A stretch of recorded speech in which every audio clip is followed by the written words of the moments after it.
Ce que je sais, c'est que je viens d'un monde qui n'a rien à voir avec quoi que ce soit d'artistique, d'un monde d'origine ouvrière très parisien, ce monde qui n'existe plus du tout à Paris aujourd'hui. Et très tôt, j'ai cherché dans la musique, et j'ai fait beaucoup de musique, et j'étais très doué, ça marchait plutôt très bien. Mais comme l'image m'intéressait aussi, pour moi, ça m'a semblé complémentaire. En fait, c'est un truc d'autodidacte et de curiosité. C'est-à-dire que je suis allé essayer d'explorer, d'apprendre. Voilà. Et j'avais le sentiment que dans le cinéma, ça incluait tout. La philosophie, la musique, l'architecture, enfin tout ce qu'on veut.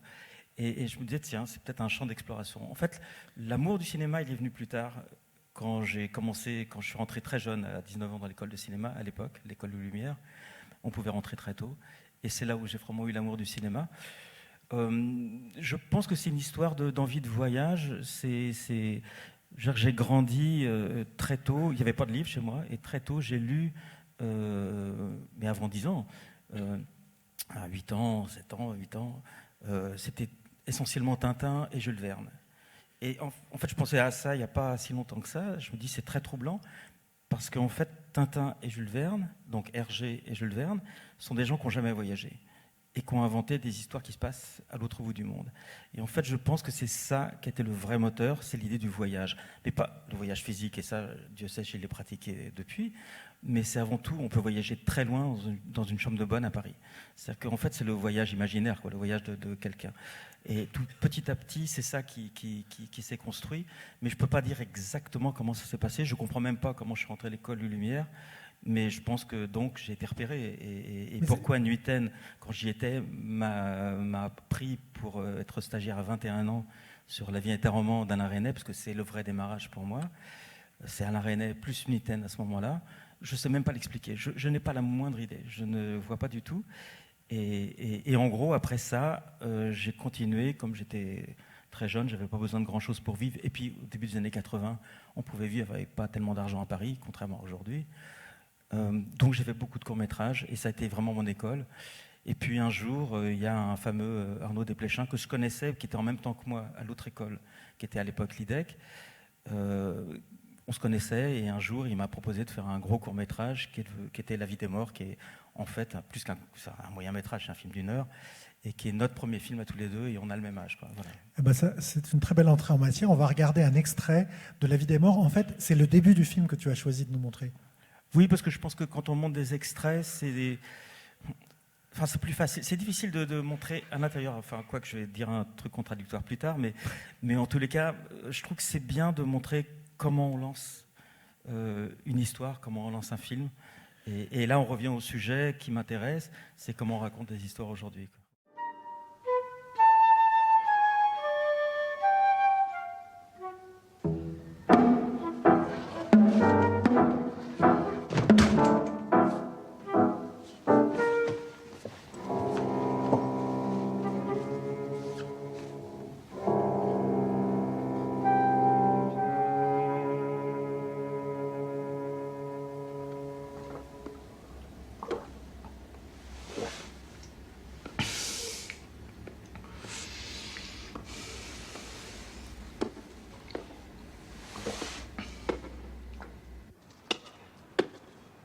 Oh, salut.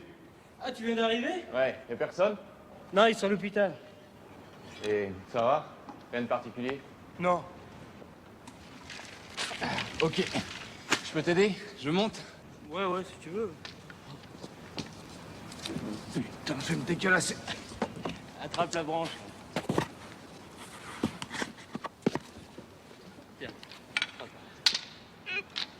Oh, attends. Putain, lâche pas.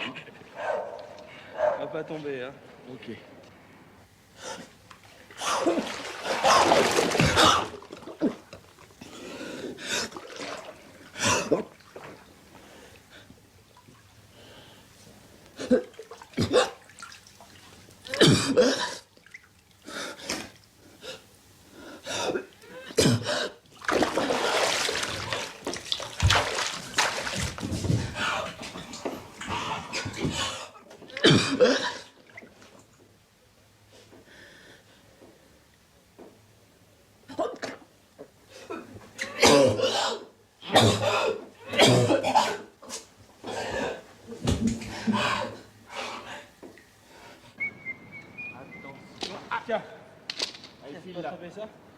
Attention, file, file.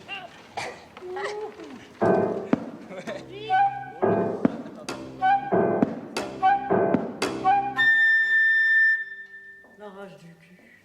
Incroyable. On fait le con. Hein. Qu'est-ce qu'il y a? On te voit marmonner là-bas, hein? Rien, il n'y a rien. Ouais, non, mais je sais ce que tu veux dire. Eh ben, je ne suis pas d'accord du tout. C'est pour ça que tu marmonnes. On va baiser dans tous les coins avec n'importe qui. Une traînée. Vous êtes là, vous agacez. Il manque Irina, tiens. Ah, ça nous manque. La rage du cul. Et la déconfiture. Cette petite putain. Oh, une putain, une étaillie. C'est cette salope qui l'a largué, c'est ça? C'est ça? Oh, puis il était amoureux d'elle, je suis désolé. On peut quand même parler, non? Parler de quoi? Personne sait pourquoi on se tue. Le film est sorti en salle en 1991, je crois.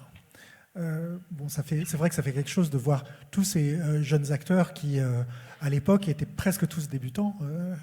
Je crois Emmanuel DeVos. C'est son premier plan au cinéma. Celui-là, en plus, tourné dans l'ordre.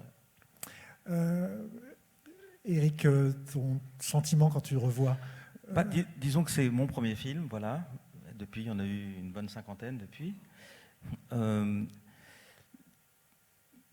Comment dire, c'est ce qui est très... En fait, j'ai tellement appris avec Arnaud Desplechin, on a appris ensemble, mais quand même, il avait quand même pas mal d'avance à ce moment-là sur moi, sur la réflexion sur le cinéma. Et il y a deux choses vraiment essentielles et que je vois là, qui me touchent vraiment quand je revois ces images. C'est tout d'abord ne jamais être satisfait parce qu'on trouve assez vite des choses intéressantes. Il ne faut jamais s'arrêter là. Il faut toujours gratter plus loin parce qu'il y a mieux à trouver encore. Et souvent, les gens s'arrêtent très vite parce qu'on est tellement content d'avoir trouvé quelque chose d'intéressant. Et ça, c'est vraiment du Desplechin. Et puis la deuxième chose, c'est que je vois tout ce que j'ai toujours travaillé toute ma vie après, c'est la fragilité dans l'image. C'est-à-dire que les raccords ne sont pas parfaits, il y a des pertes de points, et en fait, c'est ça qui rend le cinéma si juste et si solide. Parce que ce qui compte, et ça, donc, grâce à Desplechin, c'est le sentiment qu'on fait passer. Et sans doute, il y avait des prises plus nettes, il y avait des mieux, mais ce n'était pas la bonne prise. Et c'est toujours privilégier les acteurs, évidemment. Et de les servir dans la façon de raconter l'histoire, donc évidemment visuellement et évidemment hautement la caméra. Je tiens à dire aussi que dans les extraits qu'on verra après, je tiens toujours la caméra. Donc je suis toujours l'opérateur du film. Le cadreur. Voilà, et quels que soient les films, que ce soit américains ou les petits films et tout, toujours. Pour moi, c'est essentiel, ça on pourra en reparler plus tard.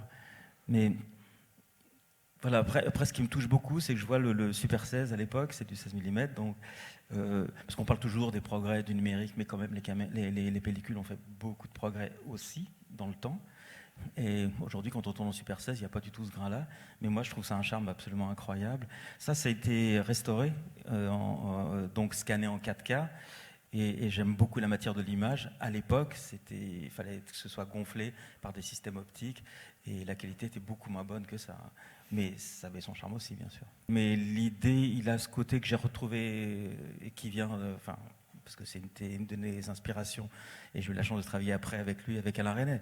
C'est-à-dire qu'il y a l'idée toujours qu'un plan ou une scène, quand elle arrive, elle doit toujours être surprenante. C'est-à-dire qu'il y a toujours l'effet de surprise, on ne s'attend pas à ce qui peut arriver après. Et d'ailleurs, rien que dans ce que vous avez vu là, mine de rien, par exemple, Marianne Denicourt dans la salle de bain, c'est très étrange comme c'est éclairé. Ça décolle complètement du reste, alors que le reste est plutôt sombre. Or, voilà, parce qu'il y a l'histoire, après l'histoire, je ne vous la raconte pas, mais en tout cas, tout à coup, c'est quelqu'un qui est vraiment malade par un choc affectif. Si on comprend qu'il y a quelqu'un qui est mort, mais tout à coup, pourquoi le traiter comme ça, alors, je ne me rappelle plus bien, parce que ça fait déjà il y a 30 ans qu'on a tourné ça, quand même. Mais je me souviens qu'il y avait quand même toujours l'idée de rupture, voilà, tout le temps. Et ça, chez Desplechin, c'est très fort, ça. Maintenant, Fabienne, vous êtes allemand, vous avez fait votre carrière en Grande-Bretagne.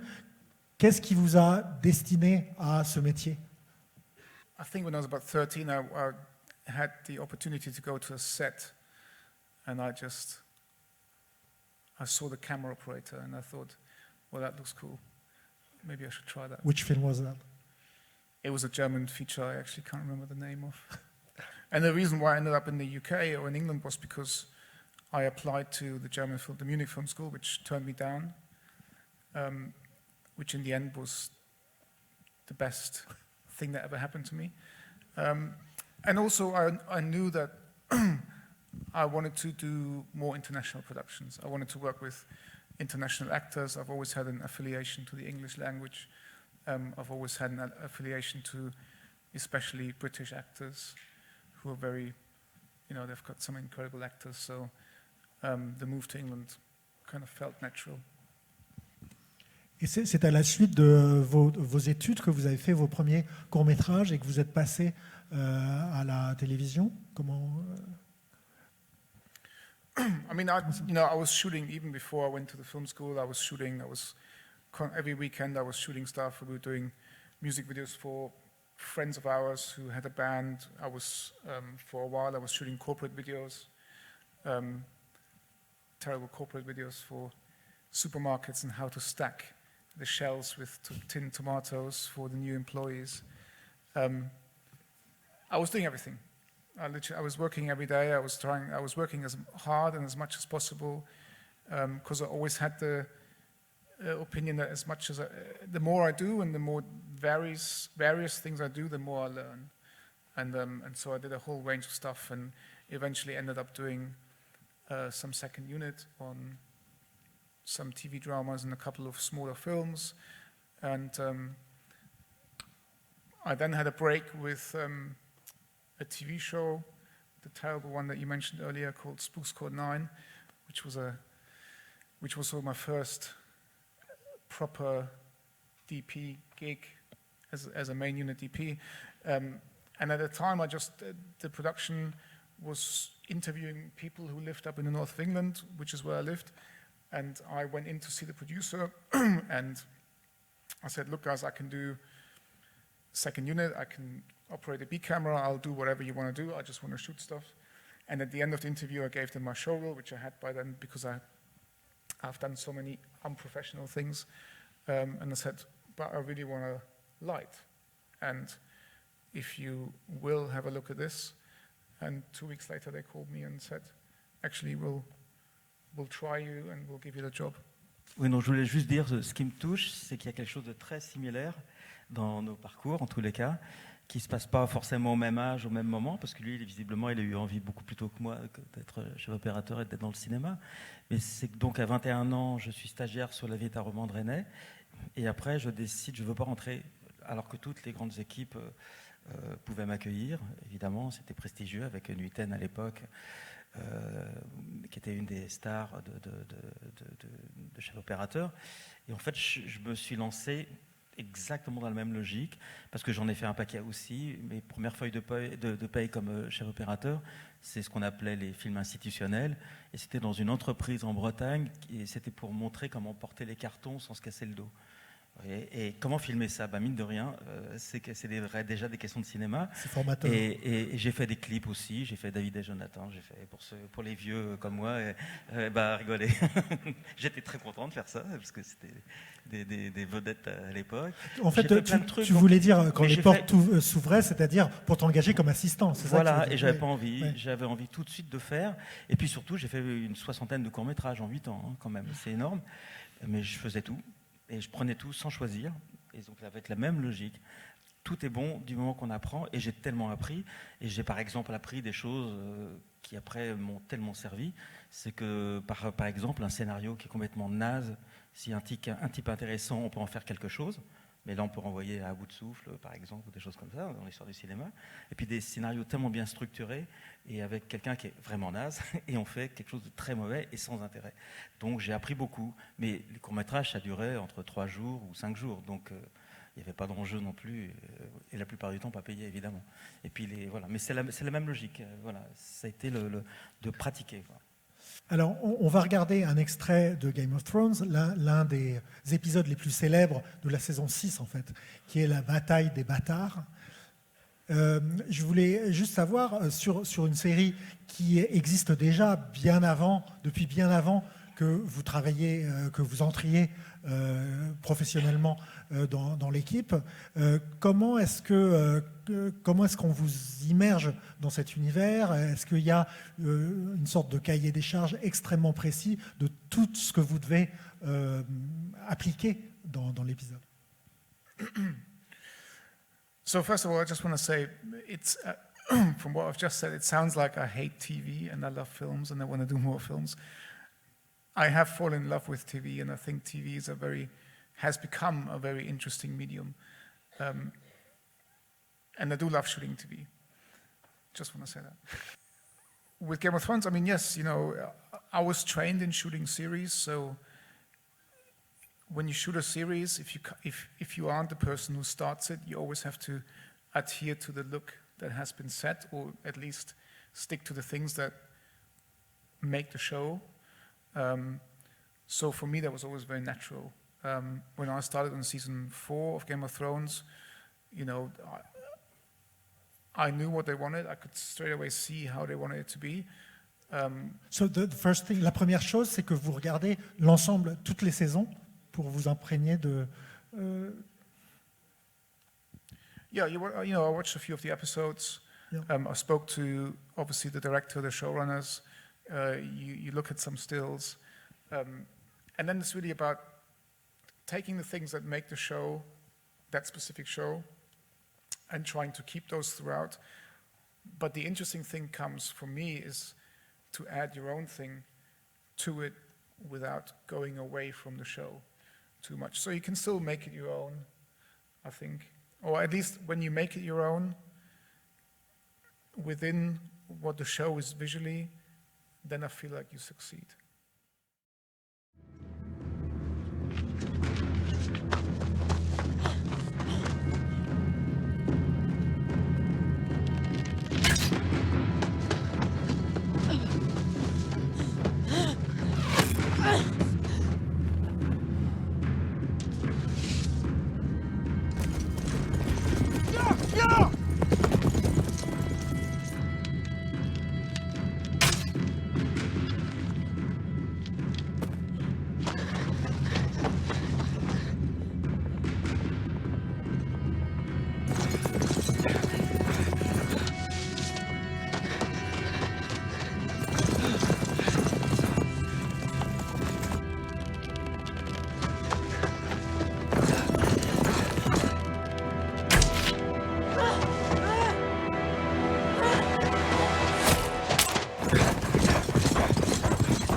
think that show is very special in the sense that there has always been a very close relationship between everyone, between directors, showrunners, production, DPs, and everybody in the whole crew. I mean, this whole show, and especially something like this battle, would not be possible without, I mean, all the other departments. I mean, I did the least of everyone for something like this. Quand on voit la tenue de la scène, c'est évident qu'il y a pas mal de caméras. Et pour garder cette cohérence, parce que très souvent, plein de caméras, ça veut dire aussi c'est n'importe quoi. Et là, je trouve qu'il y a une cohérence. Alors évidemment, il y a quand même un metteur en scène, c'est évident. Il y a un grand monteur aussi. Mais c'est quand même Fabienne qui tient toute une équipe aussi. Vous étiez combien d'opérateurs pour ça, par exemple? Et sur combien de jours? The whole battle from the beginning of the standoff to the end of the scene is, I think, 35 minutes. So for that we had 17 days. Yeah, it's very. The director is great, Miguel Sapochnik, who directed this and who's been my Game of Thrones director for the last 4 years. He's a very clever director. He and from the moment we met, we hadn't worked before together. From the moment we met, we knew straight away that we had very similar sensibilities, and so the most work we did with this was really in the prep, was breaking down the script. The script was very different to what the episode became, and we spent a long time working out how to shoot it, what to focus on, what to make, what actually makes a battle scene interesting, because just people fighting gets very boring after a couple of minutes. So that's something we were trying to work out. You know, if you compare it to season 8, for example, where they had a lot more money, episode 3, we shot for 75 days. That's for one TV episode. Or you compare it to Justice League, which I don't even know how much money they had, but way too much. We were shooting for 125 days. Ce que vous voulez dire aussi, je pense, c'est que quand il y a des contraintes de temps et de budget, ça vous force à trouver des solutions qui peuvent être créatives. You know, funny enough, I think that the most creativity comes from the most restrictions you have. The less money you have, the more creative you become. There's a very good example that I can tell as a funny anecdote. When I was shooting Sherlock season 2, there was one episode called The Scandal in Belgravia, which became a very famous episode. And there's a scene in there where Sherlock stands on a field, and we were talking about transitioning into the other scenes all the time. And I had an idea for this transition where he's standing in a field, and suddenly a bed comes up from behind him out of nowhere, and he pulls the cover over, and the next time we see him, he's lying in bed asleep. And I had the idea because 20 years before, I was shooting a very low-budget music video with friends of mine, and in the music video, we did the same trick. The singer was coming to the end of the song, and we had two guys out of shot, and they were just holding up a mattress, and they brought the mattress up by hand, and he pulled the cover over, and the song was over. And so I suggested the idea for Sherlock, the same idea, and because it was a much bigger production, suddenly everybody went crazy, and they weren't happy with just two people holding a mattress. The special effects department built a hydraulic bed, which was huge and heavy, and they had to transport it onto the field. When we came to shoot it, the thing didn't work because the hydraulics didn't work. It took us 2 hours to shoot the fucking thing. And I was just standing there saying, guys, you know, I've done the same thing 10 years, 20 years ago. It took us 5 minutes and it was perfect. And so it's a great example for how more money, bigger production can kind of kill a very simple, effective idea. Eric, un commentaire sur cette maxime? Non, mais je suis d'accord. Moi, je pratique ça tout le temps de la même façon. Et j'ai un bon exemple aussi. C'est pour ceux qui ont vu Into the Wild, le tout dernier plan où on part à l'intérieur de la fenêtre dans le bus au fin fond de l'Alaska, la mort, le dernier souffle en très gros plan du héros. Quand la caméra s'éloigne, comme les fenêtres étaient très basses, on le perdait très vite. Et donc j'avais eu l'idée de mettre le lit sur lequel il était mort, qui était à l'arrière du bus, sur la dolly qui est l'appareil qui sert à monter et descendre des caméras. Et donc plus je partais, et plus la dolly descendait le lit pour qu'il reste le plus longtemps possible, par exemple. Mais ça fait partie du plaisir artisanal de faire des films, évidemment. Alors, Eric, tu as choisi un autre extrait. Oui, parce que comme je savais qu'il y avait de l'épique ici, là, je me suis dit, j'allais en proposer un, moi aussi. Patrice Chéreau, dont ce n'est pas le premier film, mais il a souvent dit que le film dont on va voir un extrait, c'est le début du film, Ceux qui m'aiment prendront le train, que c'était son premier film. Qu'est-ce que, à ton avis, voulait dire ? Alors, il a toujours renié ses 2 premiers films, où il pensait que c'était donc Judith Terre Pauvre et La chair de l'orchidée, où il pensait que c'était vraiment scolaire et très appliqué. Et donc son vrai premier film, c'est L'homme blessé, avec Renato Berta, qui a fait l'image. C'est celui-là qu'il a toujours revendiqué comme le premier. Et puis après, La Reine Margot, alors moi il m'appelle, j'ai 34 ans, donc c'est pas très longtemps, enfin c'est 6 ans, 7 ans après l'extrait qu'on vient de voir. Là. Et on déjeune ensemble. Il avait vu très peu de choses. Il avait vu La vie des morts et Comment je me suis disputé de Desplechin après, et je crois que rien d'autre.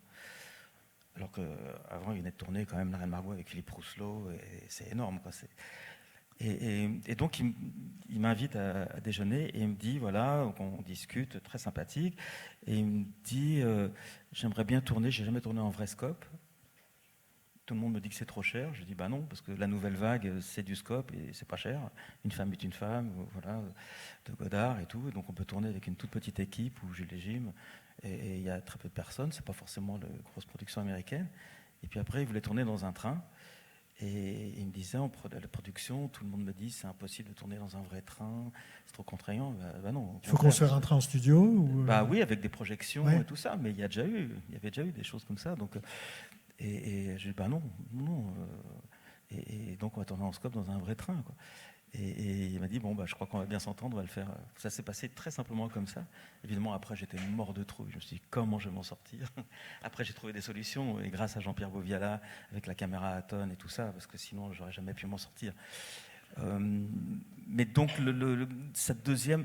En fait, je pense que je ressentais dans son cinéma... Moi, je connais pas très peu du théâtre de Chéreau, c'est pas ma culture. Je connais un peu plus de l'opéra d'ailleurs, mais pas les grands opéras qui l'ont rendu très célèbre. Et par contre, je connaissais bien son cinéma et je sentais qu'il y avait, d'ailleurs c'est ce qu'il m'a dit, quelque chose qui était trop guindé, trop contrôlé, et donc dans La Reine Margot aussi. Et Dieu sait si c'est un film magnifique. Hein. Mais je sentais qu'il y avait une violence en lui, il y avait une espèce de mouvement, et donc sans doute que je l'ai aidé à libérer. À libérer, et parce que moi ça m'a jamais fait peur, justement fort de l'expérience depuis La vie des morts, où je sentais que toutes les choses imparfaites, en fait c'est ça que j'ai appris avec La vie des morts, c'est la technique doit vraiment être au service de, et pas l'inverse. Et je pense que très souvent, et surtout même dans le cinéma aujourd'hui, je pense que les gens pensent trop, et les opérateurs pensent trop à la perfection technique, et finalement il ne faut pas avoir peur de faire des trucs un peu ratés, et souvent c'est là où il y a tout le charme, où il y a toute la vérité. Mais après, la difficulté, il faut décider très très vite si c'est vraiment raté ou pas. Et parce que quand on a fait la prise, on le sait.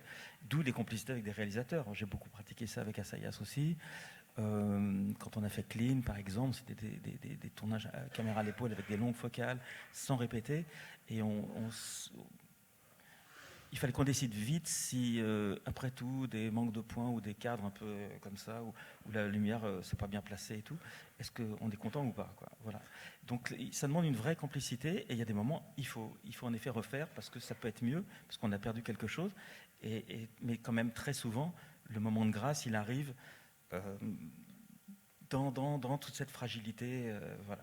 Et donc avec Chéreau, on a vraiment fait une espèce d'apprentissage ensemble, où là j'ai vraiment poussé après des choses que j'ai pu accomplir encore plus tard de plus en plus, dont Into the Wild, etc. Mais on a vraiment appris ça ensemble en faisant ce que même pendant le train. Matin, un jeune homme frisé leur tend des billets de train. Voilà, faudrait pas trop tarder, je comprends pas, mais qu'est-ce qu'ils fabriquent? C'est le bénéfice d'une vie passée dans la godasse, de 2 générations dans la godasse. Un joli surnom, les 1000 pattes. La famille 1000 pattes. C'est vrai ça? Ben oui, c'est vrai. Les Emmerich, c'est les 1000 pattes. La famille 1000 pattes. Il est 7h35. Là-bas, je suis le fils 1000 pattes à Limoges. Dans la rame, le brun ténébreux regarde son reflet dans la vitre. Le métro arrive à la station Austerlitz. C'est ça que vous voulez? Qu'est-ce que vous voulez au juste? Qu'est-ce qu'il veut au juste? Je sais pas, moi. Je veux parler de peinture, voilà. Non, j'avais prévu des questions, mais c'est bien aussi comme ça va. Eh ben, on peut mettre aussi le travail là-dedans, hein? Ce sera vite fait. Vous allez voir, pas besoin de questions, je fais les réponses tout seul. Bon, alors, Emmerich, Jean-Baptiste, 1926 à Limoges. Bon. Le brun entre au café. Fils aîné, ex-aequo de la famille 1000 pattes, peintre. Oui, c'est de Créteil, je suis prof. Non, artiste peintre. J'écris un livre, Bien ça. un roman, j'ai presque fini. Non, d'ailleurs, j'ai complètement fini, en fait. Bon, allez, venez, on se met là, hein? Ah, oui. Ou alors, très petit maître du milieu du XXe siècle. 1001e patte de la famille 1000 pattes. Le jeune homme ébouriffé est assis. Louis le brun le regarde, troublé. Fruit sec, mais artiste convenablement fécond. La dernière fois, last time was in Zurich. German, do you remember? That was such a beautiful exhibition. Non, s'il vous plaît, en français, parce que là, moi... C'est moi qui l'organise. Pas assez connu pour que les standardistes orthographient convenablement mon nom, mais assez respecté pour que personne ne m'ait jamais appelé Jean-Paul. Tu me le gardes. Du moins les proches. Le frisé confie à Louis un gros poste. Mais quand on connaît les films que Chéreau a fait avant et quand on voit les tiens, alors pas forcément cette séquence-là, mais globalement, on s'aperçoit qu'il y a une manière différente aussi de concevoir le cadre. Enfin, une caméra plus mobile. Oui, c'est sûr. Oui. Des plans séquences, enfin, pas toujours monté comme un plan séquence, mais avec Patrice, et ça, après, on a fait beaucoup plus fort quand on a fait Gabriel ou même Intimité. Mais déjà, on a commencé à établir cette méthode-là dans la dernière partie du film Dans la maison. C'est vraiment tourné en plan séquence, mais à chaque fois, la caméra, c'est des plans séquences, mais qui sont toujours différents. Chaque prise est différente. Et c'est pas forcément les mêmes passages d'acteurs, c'est pas la même place de caméra, où j'ai pris de plus en plus d'autonomie, parce qu'il m'a fait de plus en plus confiance aussi. Et en fonction de ce que je faisais, lui, il changeait aussi avec ses personnages, avec ses acteurs. Et donc, en fait, c'est une logique de plan séquence. Au tournage, mais qui est coupé et qui est monté. Mais sauf la grande différence, c'est que quand on prévoit de faire des plans différents, on place bien la caméra pour l'autre plan. Là, non. Donc, on garde la logique du plan séquence, quoi qu'il arrive. La caméra n'est pas forcément à la meilleure place une fois qu'elle est montée. Mais là, c'est le grand monteur aussi, François Gédigier. Hein, et quand on voit comment ça s'est monté tout ce début, voilà. Là, on retrouve c'est aussi la complicité avec lui, évidemment. Ouais. On retrouve un peu le côté musical dont tu parlais au tout début de ta motivation de... Oui, pour moi, le cinéma et la musique, c'est les arts les plus proches. Ça, je pense que le cinéma n'a rien à voir avec la photo, ni la peinture, un tout petit peu avec la littérature, mais parce que c'est un rapport... Non, même... Oui, c'est René qui pourrait défendre le théâtre pour ça, mais... Non, je pense que c'est vraiment le rythme. C'est-à-dire qu'il y a une durée on impose un tempo, un rythme, et qu'il faut garder. C'est exactement comme la musique. Et vous voyez une symphonie, quand elle est jouée à un tempo un peu différent, elle devient très différente aussi. Donc c'est ça le cinéma, c'est le rythme vraiment, c'est la musique quoi. Ce que j'aimais beaucoup avec lui, c'était cette énergie tout le temps. Et d'ailleurs près de la caméra, il faisait toujours des signaux pour les acteurs. Il était toujours près de moi, toujours. Il avait son petit retour pour voir ce que je faisais. Il m'a toujours laissé assez libre. Sauf quand même, là, c'est quand même assez bien construit. Les plans qui se répondent quand on suit les enseignes, le comptoir, tout ça. Il y a une chorégraphie quand même. Bien sûr. Mais très souvent, quand on suit les personnages et tout, et il était toujours à côté des acteurs, à côté de moi, donc toujours, il courait à côté de moi, et il les encourageait toujours. Il y avait toujours allez, comme ça, il faisait ça tout le temps. Et donc les acteurs, ils l'entendaient évidemment, et donc ça leur donnait une espèce de coup de fouet à chaque fois. Et c'est l'ingénieur du son plutôt qui savait qu'il fallait, qu'il fallait gommer tout ça après, mais bon. Mais comment dire, toute l'histoire se passe sur une journée et une nuit. Et donc là, ça commence évidemment très tôt le matin, il fait encore nuit, et donc petit à petit, il y a le jour qui se lève, et on arrive à l'enterrement, où on est en plein soleil, en milieu de journée, et puis après, on arrive en soirée, et il y a d'autres nuits qui arrivent, quoi. Donc c'était intéressant avec lui de faire toute cette évolution sur le temps, et même dans ce début, après, ça commence déjà à évoluer. Enfin, j'ai toujours essayé de travailler sur la durée des films, et de voir l'évolution de l'ambiance ou de la lumière, et puis du travail à la caméra, bien évidemment. On en reparlera sur le dernier extrait, où là c'était plus facile à voir. Donc je me suis toujours construit une espèce de continuité comme ça, comme un score de musique, où j'ai sur quelques pages, côte à côte, j'ai tout le scénario. En fait, moi, mon temps en préparation, c'est de détruire ce qu'a fait le scénariste, c'est-à-dire de revenir au squelette et de comprendre comment c'est structuré. C'est le dépouillement au sens littéral, quoi. Absolument, absolument. Voilà, donc j'essaye de construire à chaque fois sur une espèce sur papier, que je puisse le voir. Et puis après, tous les jours de tournage, je prends mes notes aussi en fonction de la réalité, où il faut s'adapter, parce que si je sais pas, on avait imaginé une belle séquence ensoleillée et que tout à coup il tombait des trompes d'eau, on s'en est servi, donc après il faut raccorder. D'ailleurs c'était formidable dans toutes les batailles là, de Game of Thrones, c'est comme toute la photo se tient, quoi. Il n'y a pas que le côté épique des plans et qui sont très très forts à plusieurs caméras, c'est tellement dur à faire. Mais c'est aussi la tenue, voilà, l'unité. Oui, et puis cette espèce de tension qui crée cette image froide et assez dense, comme ça, qui crée. Là, je trouve que c'est une très belle utilisation du numérique, parce qu'il y a quelque chose qui est presque de la science-fiction, quoi. Alors que c'est quand même dans le passé. It's nice that you say that it was very consistent weather-wise. It's also the reason why I don't have much hair left, because there was no consistency. We were shooting for 2 weeks. And we had everything from rain, sun, snow, everything within the day. So if you look at it very closely, every single shot is different. In one there's rain, in one there's sun, in one there's clouds. But what I'm very proud of in that sequence is I managed, and that's not down to me, but that's also down to the team. They were listening to me, and so when I said, look, this is a sequence that I really want to shoot with a bit of sun, if there is sun, or this is a sequence that we can shoot when it's cloudy, they listened to me and we were able to switch things accordingly on the day, which is very tricky with such a big production. It also, that episode also taught me one thing, which I've become much calmer about afterwards. If you have a good story, or you have a story that the audience is invested in, the continuity doesn't matter. The weather continuity doesn't matter, because the story becomes the main thing, and you don't see those things.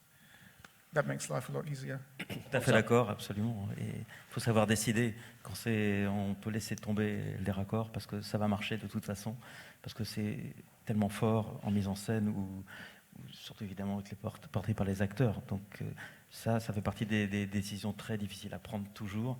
Est-ce qu'on accepte de ne pas chercher à raccorder ces images, et c'est pas forcément une question de météo à l'extérieur, ça peut être en intérieur aussi. Il y a des moments parce qu'on n'a pas le temps, parce que c'est le bon moment pour tourner, et même si on n'est pas prêt, des fois il faut tourner parce que l'acteur, lui, il est prêt et il va donner quelque chose qu'il ne redonnera plus jamais, par exemple. Alors je voudrais du coup profiter de ce focus sur les acteurs pour parler de votre rapport à vous en tant qu'opérateur aux acteurs. Parce que votre métier, on dit souvent, c'est l'image, c'est la lumière, c'est le cadre. Le rapport aux acteurs, quand j'interroge la plupart des directeurs de la photo auxquels j'ai parlé, ils me disent, mais le rapport à l'acteur, c'est essentiel, c'est pour ça que je fais ce métier. Il y en a beaucoup qui me disent ça. Bah oui, c'est la raison pour laquelle j'ai envie de filmer des histoires. C'est même au-delà de l'acteur, c'est l'incarnation d'un personnage. Donc évidemment, tout dépend de l'acteur et de son talent, mais l'inspiration vraiment, c'est les acteurs. Donc d'où l'idée de préparer, c'est-à-dire d'imaginer des ambiances, d'imaginer des scènes pour être vraiment prêt au dernier moment avec les acteurs. Moi, par exemple, je sais que très souvent, surtout aux États-Unis, où il y a des doublures pour les acteurs, etc. Moi, j'ai jamais voulu de doublure parce que j'ai pas du tout envie de voir. Je préfère imaginer, je préfère qu'il y ait personne, et je passe ma main et je me rends compte de ce que la lumière elle est, et de corriger au dernier moment. Et si j'ai besoin, je demande à Isabelle Huppert ou Nicole Kidman, par exemple, de venir. Et elle arrive tout de suite, sans problème. Mais il n'y a pas de doublure. C'est l'idée et surtout de parier, parce qu'en réalité, même un acteur, quand il est en place, il n'est pas incarné non plus dans un personnage. Donc c'est le pari aussi de ce que ça va devenir une fois que la caméra tourne. Et souvent, c'est pendant que la caméra tourne que je me rends compte de ce qui se passe et de ce que je suis en train de faire. D'où après tout un dispositif pour adapter très très vite avec mon chef électricien par exemple, ou bouger un peu la caméra parce que c'est pas tout à fait la bonne distance, ou il faut quelque chose qui est peut-être un peu trop fort ou peut-être pas assez, etc. Parce que tout à coup, quand un acteur est dans son personnage, oui, il y a une lumière qui vient. Je parle des grands acteurs évidemment. Des bons, et il y a quelque chose qui vient là. Et là, il faut être vraiment aux aguets tout le temps, et d'où l'idée pour moi de jamais lâcher le cadre, parce que j'en ai besoin, parce que je suis en train de comprendre tout simplement ce que je suis en train de faire, et donc, mais ça doit s'inscrire dans une espèce de construction, et je sais qu'à ce moment-là de l'histoire, c'est bien si, dans mes choix, voilà, si l'image devient beaucoup plus colorée, ou beaucoup plus dure, ou au contraire beaucoup plus douce, enfin voilà, mais après il faut vite adapter. Mais bien sûr, c'est filmer les acteurs. Et en deuxième, il y a les décors, évidemment, il y a les lieux. C'est ô combien important. Et j'ai fait quelques films avec des maisons où c'était très important, etc. Mais c'est avant tout imaginer les acteurs. Fabienne. Yeah, I mean, I can only agree. And also, I love actors. I love the art of acting, which is something that I could never do, but I've always loved the art of acting. And to me, and I think that's the reason why we love to operate, is because it's an incredible feeling when you're there on the camera and you get a good performance, and also sometimes a really bad performance. It's great when you're there and you're the first one there to see this right there, and it's a beautiful experience. And it's also, the relationship that we build up with actors is a beautiful thing, and you really become like a soundboard sometimes for them. If you have a good relationship, it's a very organic, beautiful thing. So that's what I enjoy a lot. Et donc ça veut dire que Fabienne cadre tout le temps. Tu cadres tout le temps. You're always the operator. I mean, I love operating. It's sometimes difficult on the American jobs because they love having operators. But I found my favorite way of working, because I work always with two cameras now. I haven't done like a single camera shoot for a long time. I normally get an A camera operator, and I operate a B camera, because for me it means that I have time with the director in between, but I can jump in at any point when I feel is the right moment, when I feel is the lighting's good. I can watch take one, and I can see a moment that I think would be really nice on a different angle, and I can just jump in at the last second. And so that's kind of become my way of working. Vous avez parlé, tous les deux, vous avez évoqué aussi votre collaboration avec d'autres chefs de poste ou d'autres. C'est une équipe, évidemment. Un film, c'est une œuvre de collaboration avec les chefs décorateurs ou production designers, ou maintenant les responsables des effets visuels. La collaboration doit se faire de plus en plus tôt et de plus en plus étroitement.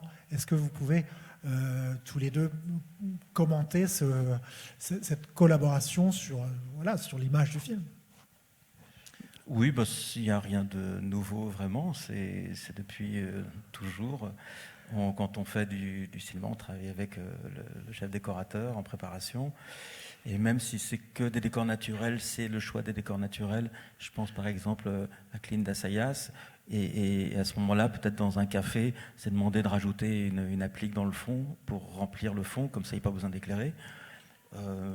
Quand c'est avec Jacques Saulnier, avec René, là c'est des plans et c'est gigantesque, il faut construire des passerelles et tout ça. Mais surtout sur les matériaux qui sont utilisés.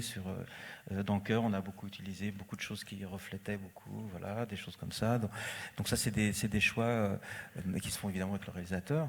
Et puis sur le plateau, oui, l'allié, enfin, le plus important pour moi, c'est le gaffeur, le chef électricien. Et sur le choix, par exemple, des couleurs aussi, ou enfin, bon, on n'a pas parlé des costumes, mais... oui, bien sûr. Mais après, moi, j'ai plutôt tendance à laisser venir et me servir de ce qui existe. Ça m'est rarement arrivé dans ma vie de demander à un décorateur de changer des choses ou de changer des costumes. Ou d'en discuter. Mais par contre, oui, on en discute. Ouais. Et puis justement, ça m'inspire aussi. C'est aussi, on parlait des contraintes, mais c'est un peu, j'aime bien aussi, comme je viens du court-métrage, les contraintes, j'ai toujours connu ça, et j'aime bien me les provoquer aussi. Donc après, quand un décorateur trouve quelque chose d'intéressant et que le réalisateur est d'accord, donc moi je suis forcément d'accord. C'est très rare que je dise non, ça peut pas marcher pour X raisons, parce que des trucs de nuit, on veut quelque chose de plus sombre. Voilà. Mais c'est très très rare. Et par contre, j'aime bien y participer à ces discussions, et puis des fois donner mon avis, pourquoi pas, mais c'est surtout pour m'inspirer. En préparation, c'est chercher quand même l'inspiration. Et puis sur le plateau, c'est avec évidemment l'électricien, justement comme je disais tout à l'heure, quand il faut changer très très vite, donc il y a un dispositif qui est prêt pour très très vite, le temps qu'on se remette en place, et il y a déjà le petit ajustement qui a été fait, etc. Donc ça, c'est des complicités très rapides. Et puis évidemment, l'assistant caméra, et puis le machiniste. Enfin, et pour les responsables d'effets visuels, parce que vous avez travaillé beaucoup dans un cinéma qui est intimiste, ou avec une veine réaliste du cinéma français, mais aussi notamment avec Alain Resnais, avec des films entiers où la moitié des scènes sont sur fond vert. non, il y en a eu qu'un. Ou certains décors. Il y en a eu qu'un, oui.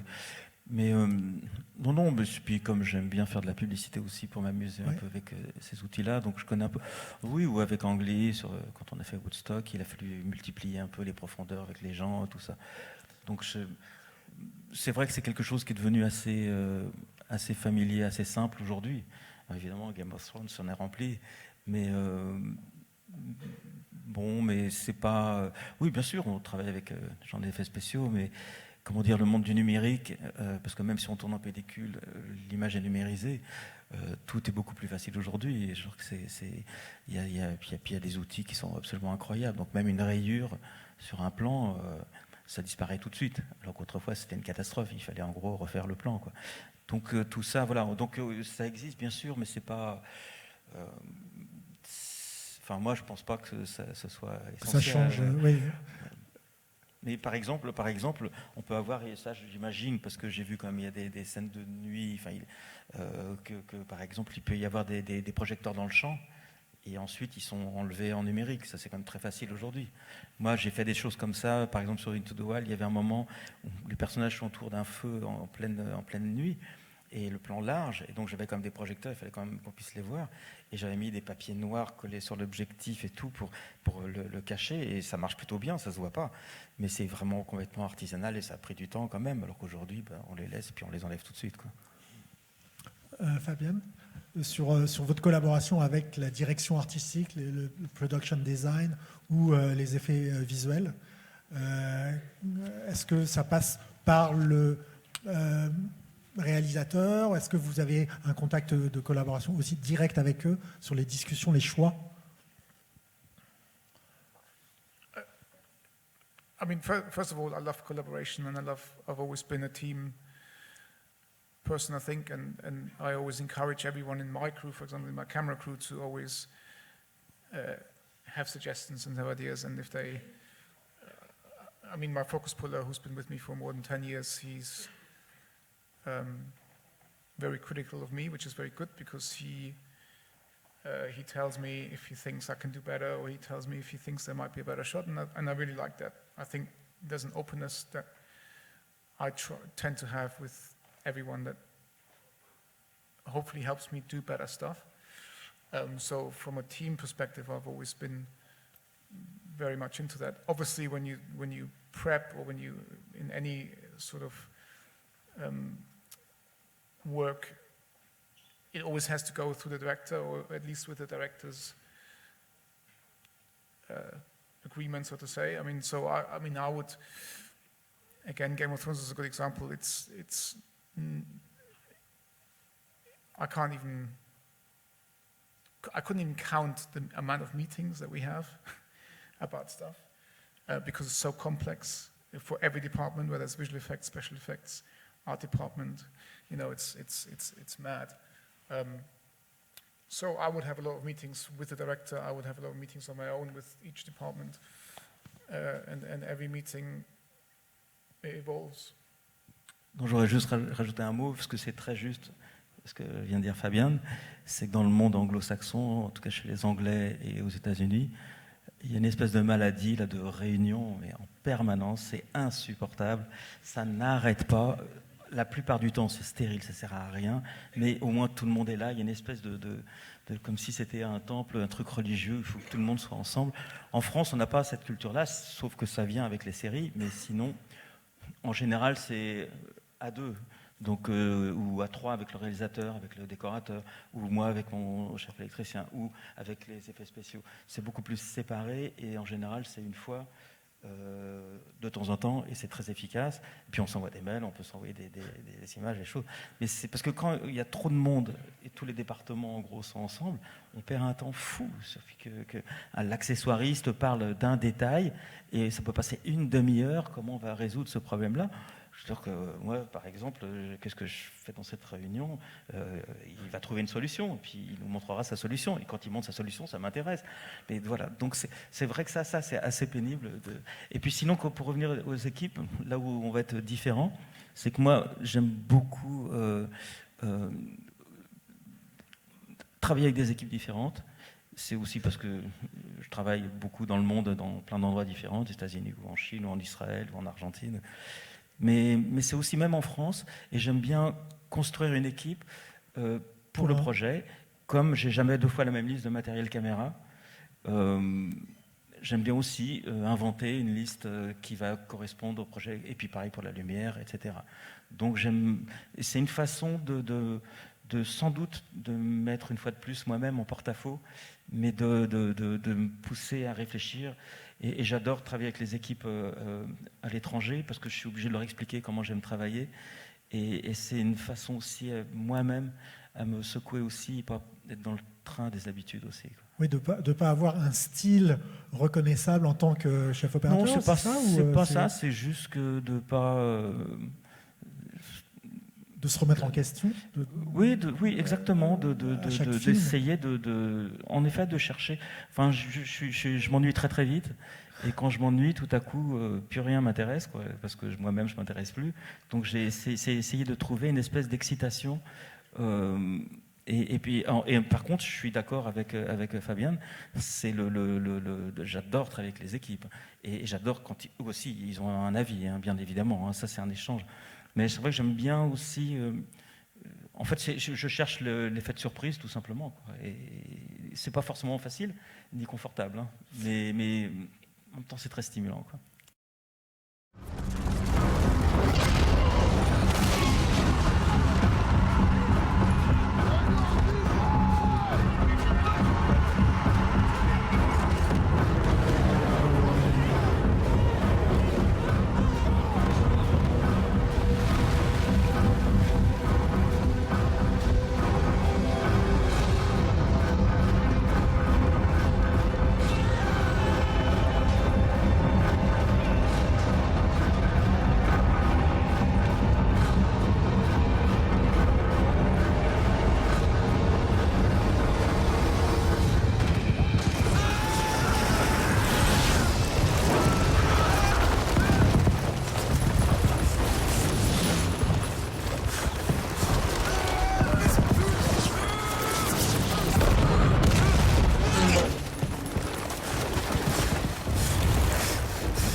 I only liked that first 10 minutes of that film because it was a very hard sequence to achieve. And we wanted to do, we wanted to do something, again, that's a little bit more immersive and takes the viewer into that plane. So that's why I came up with the idea for this continuous take of him being in the plane, jumping out of the plane, landing in the water, which obviously was shot in 3 different sections, but made to look as one. So there's nothing much I can say about this film. I enjoyed shooting that sequence a lot because it was actually very tough, just in the plane and you know. Un morceau de l'avion avait été reconstruit en studio et puis était actionné par des dispositifs apparemment, des effets spéciaux à la prise de vue. Yeah, I mean, it's full of visual effects. But the one thing I want to say about visual effects, because I do a lot of visual effects, and I always try and do as much for real as possible. So on the set, you mean? On the set. So everything in there that you see, you know, all the bullet holes actually were all real. That was all real stuff. All the blood gags, they were all real. Obviously added to it later because you can only do a certain amount for health and safety. But you know, a lot of the stuff was, even though obviously a lot was added later in visual effects, was real. And the same with a lot of the stuff in Game of Thrones, which I think is the reason why Game of Thrones works so well visually, is because we do a lot on set and then add to it later rather than being led by visual effects. 你是很牛逼吧？我那带黄瓜，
在每一天，我在流連，這心漂泊每朝每夜，多麼想找到願意相隨同伴，使這心莫再漂泊。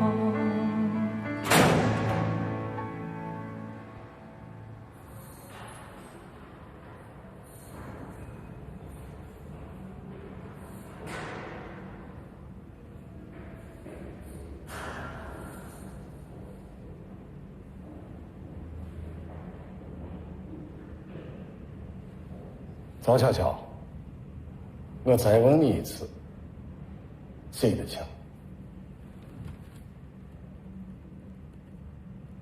我的。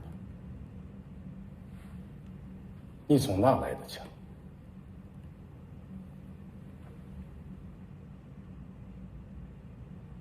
借的。你知道非法持有枪支要判多少年吗？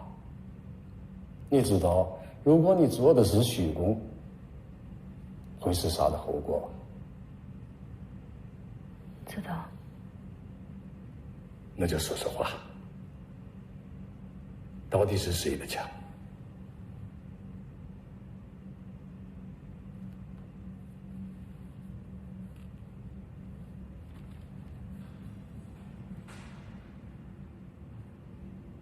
我的。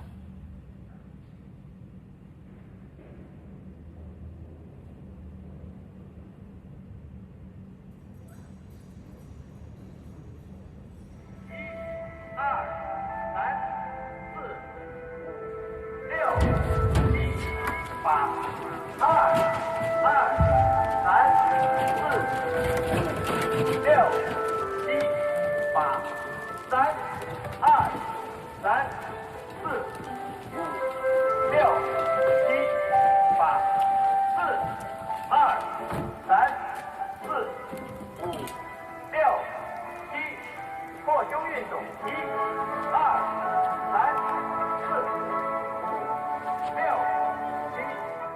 Alors, je pense que ça illustre bien ce dont je parlais tout à l'heure, c'est comment construire une histoire. Et en fait, je vous ai montré au début 2 ouvertures, comment commencer une histoire déjà. Et là, le film de Zajanke, il y a 3 parties. Ça se passe en gros sur 20 ans, des périodes différentes, et qu'on a traité de façon très différente. Et là, ce que vous avez vu, c'est une charnière qui termine la première partie, donc en gros il y a 20 ans. Et là, on est quelques années plus tard, pour une nouvelle ère, avec le personnage que joue Cao Tao, qui va se retrouver seul et qui va mûrir, on va dire, avant, elle est plus jeune. Et donc, c'est typique de comment construire, voilà, et accompagner visuellement. La première partie s'est tournée en numérique, avec beaucoup de couleurs, et surtout ce que vous avez vu, parce que comme je savais que Fabien y venait, je me suis dit, il faut quand même que je mette une scène d'action moi aussi, et j'en ai pas beaucoup filmé, hein, donc il fallait tout de même. Mais c'est très coloré parce que ça rend hommage aussi au cinéma de John Woo des années 80, dans les films de karaté, de kung-fu, donc c'était mon premier film aussi de kung-fu. Enfin, première séquence, mais c'est beaucoup de boulot, énorme. Et après, quand elle est en prison, donc on est un peu plus tard, même elle, physiquement, elle n'est plus filmée de la même façon. Il y a la scène de transition dans l'interrogatoire. Voilà, mais qui est aussi tournée en numérique. Après, on est en pellicule. Et puis plus tard, on revient à nouveau en numérique dans la dernière scène, encore, je ne sais plus quoi, 12 ans ou 17 ans plus tard. Et puis, voilà, il y a un immense réalisateur, évidemment. Toute la première partie est tournée tout caméra à l'épaule. Dès qu'on est après avec elle, tout est sur travelling et sur dolly. Et puis, voilà. Donc, le choix de changer de support, c'est pour des raisons de texture d'image ou de... Oui. Après, c'est du travail qu'on a fait ensemble. Et on a poussé... c'est une vraie complicité, mais évidemment, ça vient de lui. Il avait vraiment envie de traiter différemment ces différentes parties. Puis après, moi, j'ai rajouté aussi. Je veux, par exemple, un exemple de complicité, parce que je ne sais pas pourquoi il m'y a passé par la tête en le revoyant, c'est quand il y a les flics qui l'interrogent. Lui, il voulait faire le plan sur les policiers de l'autre côté de la grille. Et moi, je lui ai suggéré, je lui ai dit non, il faut qu'on reste de leur côté, il n'y a que elle qui est en prison, pas eux, quoi. Et il a tout de suite dit, bah oui, super, voilà, ça fait partie des complicités. Par contre, de partir du noir et d'arriver comme cette transition, ça c'est typiquement une idée de Zajanke. Et puis, tant qu'à la scène de combat, évidemment, c'est tourné une caméra. C'est moi à l'épaule, et ça aurait été facile d'être plus loin sur travelling avec des focales plus longues, mais non, c'est être au milieu. Donc en gros, c'est une nuit de travail pour faire la chorégraphie avec les cascadeurs qui venaient de Hong Kong. C'est eux qui font les films de Jackie Chan et tout ça, et c'est des fous furieux. Ils sautent dans tous les sens, et même avec leurs pelles. Vous vous doutez bien qu'elles sont en plastique, elles ne sont pas des vraies, mais tout de même, ça m'est passé des fois au ras des oreilles. J'avais quand même des gardes du corps autour là, pour les pousser, tellement ils ne se rendaient compte de rien. Non, c'était assez dingue, mais c'était une nuit entière quand même de chorégraphie. Et il y a des moments, là, je suis quand même vraiment content parce que j'arrive à être au ras. Quand il donne un coup de poing à un moment, on a vraiment l'impression qu'il le donne. Mais c'est vraiment la limite. Il y a eu des prises ratées parce que j'étais un peu trop, on voyait qu'il tapait à côté, etc. Non, c'est très, très millimétré. C'est un sacré boulot. Et puis on l'a tourné sur une nuit, la nuit d'après. Voilà.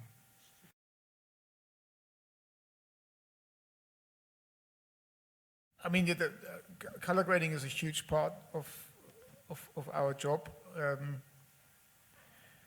Can be very difficult sometimes because once the film, when the color grading happens, there's a lot of time between finishing the shoot and then having the color grade. So by that time, a lot of the times we're on different jobs and busy. So sometimes it's very difficult to attend the color grade. I tend to work with the same people because they know me, I know them, and there's a relationship. So even if I can't attend personally, I would always have email contact. We would talk. They would send me stills. I would send them stills that I've colored at home to make sure that my vision is slightly preserved. That's also the reason why even though I love shooting film, and I've been fortunate enough to shoot not as much film as Eric, but I've shot quite a few years on film, I'm a big fan of digital. And the one reason for that is that I have a DIT. And the DIT has become, for me, the most important and most enjoyable addition to being a DOP, because he's the color, or he or she is the color grader on set, and it really adds something to our job, I think, when I'm shooting digital. So with having a DRT now, I feel much more comfortable if I don't attend a grade, because I'm designing what I want to have while I'm there, while I'm on the set. And that's something that can be followed, hopefully closely enough, even if I'm not there for the end. Alors moi, j'ai pas tout à fait la même vision, parce que c'est évidemment une plus vieille école. Oui, bien sûr, quand je travaille en pellicule, pour moi, c'est essentiel de faire l'étalonnage de toute façon sur tous les films. C'est d'être présent. J'ai raté des gros films, James Gray ou je sais pas quoi, parce que je voulais terminer le travail que j'avais commencé. C'est comme le tirage en photo, quoi. Cartier-Bresson, il disait que son tireur était plus important que lui, ce qui est faux évidemment, mais il avait quand même toujours la personne qui le comprenait et qui l'accompagnait. Et je pense que c'est la deuxième partie du travail qui est essentielle. Donc j'ai toujours, ça veut dire aller au bout du travail qu'on a accompli, mais quand c'est à la prise de vue, on imagine, on fait des paris sur ce que ça va devenir. Quand on fait l'étalonnage, là c'est le film qui est monté et ça change tout. Et donc il y a des scènes qui ont besoin vraiment d'être accompagnées. Enfin c'est normal, c'est le travail normal, quoi, d'ajuster. Donc moi j'ai toujours fait l'étalonnage. Et puis en tournant en numérique, moi personnellement je n'aime pas les DIT. J'aime pas parce que c'est trop lourd sur un plateau. Je préfère rester assez libre. Par contre je demande toujours avoir un pré-étalonnage en labo de ce qu'on a tourné. Donc évidemment, je fais des essais, on travaille sur un réglage de caméra, une lutte, mais enfin bon, c'est un réglage de caméra, de façon à avoir un résultat qui soit assez cohérent. Je fais le travail de toute façon à l'œil et à la lumière. Mais évidemment, je demande quand même qu'il y ait quelqu'un. Et donc, comme toujours, moi je travaille aussi par Internet, où j'envoie mes notes au coloriste, à l'étalonneur, l'étalonneuse, et je dis ce que j'ai fait, et j'aime bien qu'il s'en empare et qu'il me propose sa version en essayant de laisser assez libre. Parce qu'on a fait des essais avant. Ce qui est primordial, c'est faire des essais avant. Et donc, même en numérique, ce qui fait que les rushs qui reviennent pour le montage sont quand même pré-étalonnés, mais une fois que c'est tourné. Donc, l'idée juste, c'est parce que déjà les caméras numériques, il y a tellement de câbles, il y en a dans tous les sens, c'est insupportable. Et alors là, on en rajoute encore plein, plus des écrans, des trucs. Et puis quand on est en train de travailler, j'ai pas le temps d'aller à l'autre bout, de voir l'étalonneur qui fait son travail, etc. Donc le DIT. Donc voilà, donc je travaille quand même à l'ancienne. Voilà.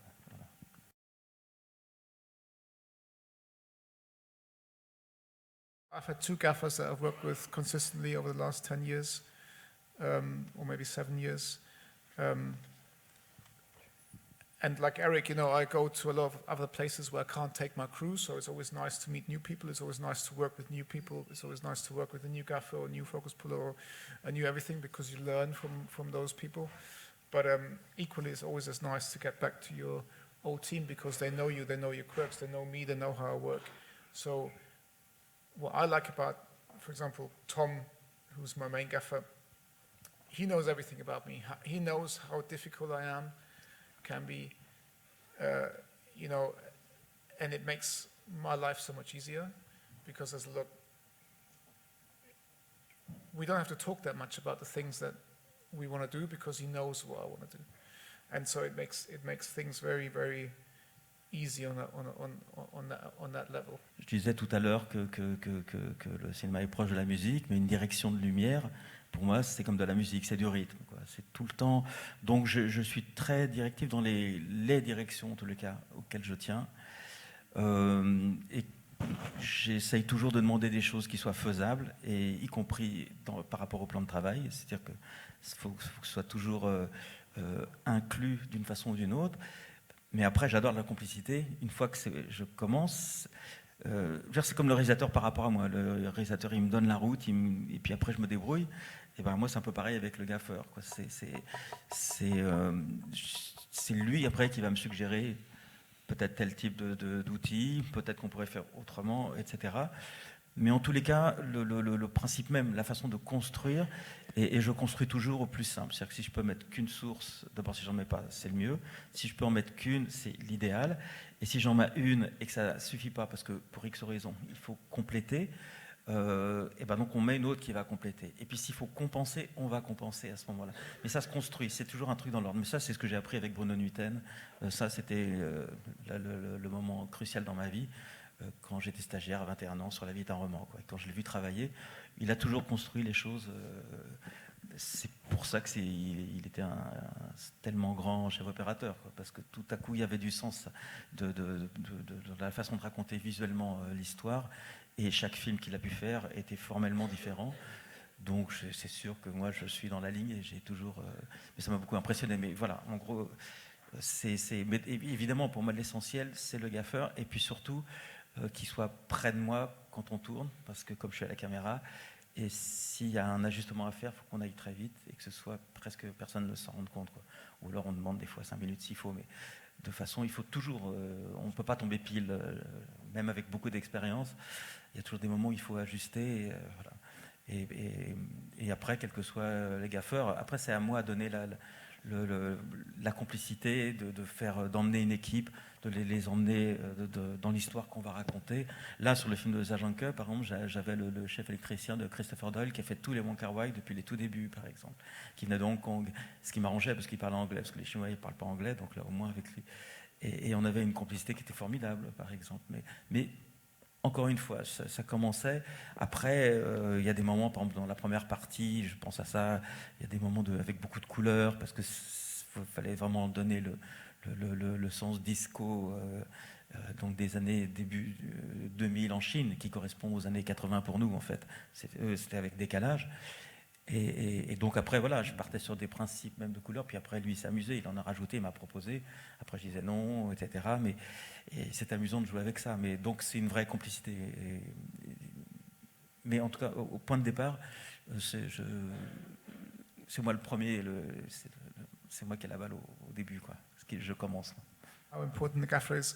When I started Game of Thrones, that was by that time the biggest thing I had done. I come from low-budget filmmaking, so I always try and save production money wherever I can, which is silly when it comes to big jobs. And I walked into the throne room and I thought, fuck, I have no idea how to light this, but I knew that Tom would help me, the gaffer. And we had this massive new set, huge. There was 4 huge windows. And he said, what do you want? And I said, well, let's put a silk outside, a couple of 2Ks for each window, bounce it in there, and then a 5K direct through each window. And he looked at me, didn't say anything, he just nodded. I said, great. I walked off. I came back 2 days later when we were shooting the scene, and I thought, wow, this is really bright.